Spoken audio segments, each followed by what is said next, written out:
Fred comes home from college looking troubled. "Mom, am I adopted?" he asks. "No, of course not," replies his mother. "Why would you think that?" Fred shows her the results from his family DNA test, which reveal no match with any of his relatives, but strong matches for a family living across town. Worried, his mother calls her husband. "Dear, Fred took a DNA test, and I hate to say this, but he might not be our son." "Well, of course he isn't," replies the husband. Shocked, she asks, "What are you saying?" He responds, "Remember that night in the hospital when the baby wouldn't stop crying and screaming? It just went on and on. Then you asked me to change him. I picked a good one, didn't I?" I've always been so proud of Fred. Let's go for another one. A guy is out with his friends and meets a girl with no arms and no legs. They hit it off after sharing a few drinks, and on the drive home she suggests, "How about we try something adventurous? If you prop me up against that tree, we can have a bit of fun." Curious and feeling spontaneous, he agrees.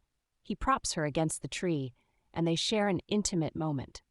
Afterwards, he carefully takes her down and continues driving her home.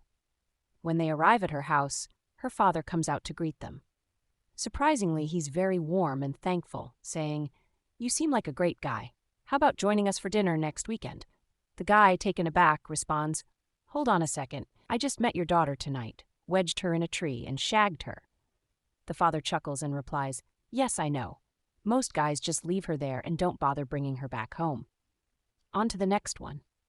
A successful lawyer is cruising in his brand new BMW on a sunny afternoon when suddenly a truck sideswipes him, sending parts of his car flying everywhere. Within minutes, a police officer arrives to assess the situation and gather statements. However, the lawyer, oblivious to his own condition, keeps pacing back and forth, lamenting, "My precious BMW, I just got it last week. Look at it, the entire door is gone." The officer, exasperated by the lawyer's fixation on his car, remarks, "You lawyers never cease to amaze me, always concerned about material things. It's unbelievable." The lawyer, looking offended, retorts, "What's that supposed to mean?" The officer points and replies, "You're here fretting about your fancy car, but you haven't even realized your left arm was ripped off in the crash." The lawyer's eyes widen as he glances down, noticing the absence of his arm for the first time. His horror grows as he exclaims, "Oh my God, my Rolex is gone!"